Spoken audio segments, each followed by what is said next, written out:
Captain James Reed stared at the alien diplomat with eyes that had lost their ability to feign confusion.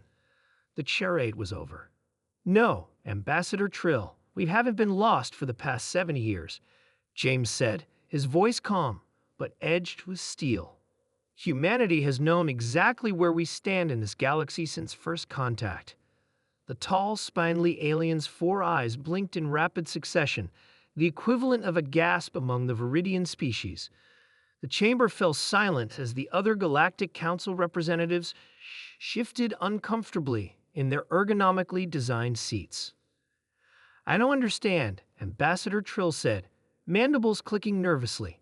"Your species has repeatedly requested star charts, navigational assistance, and basic interstellar protocols. Your diplomats have consistently portrayed humanity as naive wanderers." James smiled. It wasn't a friendly smile. "Tell me, Ambassador, what classification did the Galactic Council give Earth when your scout ships first discovered us?"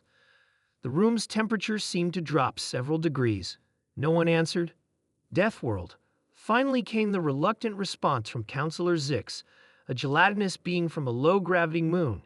"Your planet was classified as a Class 5 Deathworld, the most extreme rating." "And that classification meant what exactly?" James pressed. "That your species evolved in conditions no sentient life should reasonably survive," Trill answered. "Extreme gravity, atmospheric toxins, deadly radiation levels, aggressive predators, violent weather patterns. Just another Tuesday on Earth," James said with a shrug. The classification also meant that, according to galactic law, humanity would be restricted in its movements, technologies, and colonization rights. We would be perpetually supervised, controlled. The council chamber buzzed with uncomfortable murmurs. "It was for the safety of all," protested Representative Maul, his crystalline structure refracting light nervously. "Deathworlders who leave their planets often struggle with adapting to galactic society." James nodded. "So we've observed. The 3 other Deathworld species before us were effectively neutered. The Cronins are now glorified mercenaries. The Draviks perform physical labor no one else will do. And the Turth? Living museum exhibits." He placed a small device on the central table. It projected a holographic display of Earth's solar system, then expanded outward to show hundreds of small blinking lights scattered across nearby star systems. "These are human outposts and colonies," James said casually. "Established over the past 70 years while we pretended to be lost, confused primitives just learning to navigate the stars." The council erupted in alarmed chatter. "Impossible," shouted Ambassador Trill. "Our monitoring systems would have detected outdated propulsion systems and primitive communication arrays." James finished for him, "which is exactly what we made sure you saw. Meanwhile, our actual colony ships used gravity-fold technology we developed 20 years ago. That's level 3 restricted technology," stammered Counselor Zix. "Deathworlders are prohibited from possessing technology above level 8, James nodded. "We're aware of the regulations. We simply chose to ignore them." The silence that followed was deafening. "Why reveal this now?" asked Representative Mole, first to recover.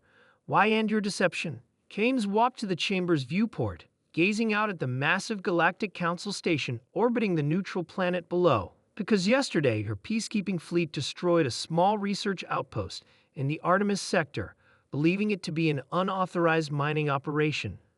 42 humans died." He turned back to face the council. "We've maintained this charade to avoid exactly this kind of conflict.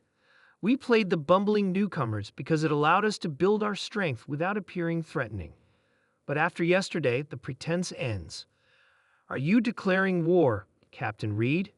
Ambassador Trill's voice trembled slightly. James laughed, genuinely amused. "No, Ambassador. We're declaring independence. There's a difference." He activated another holographic display, showing the location of the human fleet that had remained hidden until now. The council members stared in shocked silence at the hundreds of warships positioned strategically throughout council space. "Humanity will no longer abide by restrictions based on our birth planet. We won't be controlled, monitored, or limited. We are claiming our full rights as a spacefaring civilization." The Council will never accept this, hissed Councillor Zix. The regulations exist for a reason. Deathworlders are dangerous. James finished. You're right. We evolved on a planet that tried to kill us every day. Our bodies can endure radiation that would dissolve your cellular structure. We can breathe toxins that would suffocate most species. Our bones groan in gravity that would crush your organs. He leaned forward. But our most dangerous adaptation isn't physical, it's psychological. On Earth, we call it spite. It's the human ability to endure hardship specifically to prove others wrong. James straightened his uniform, preparing to leave. For 70 years, we've played weak to avoid conflict. We've hidden our strength to prevent fear. But that ends today. The Galactic Council has two options. Recognize humanity as equals with full sovereign rights, or discover exactly why Deathworlders were feared in the first place. As he turned to leave, Ambassador Trill called out, "And if we refuse?" James paused at the doorway.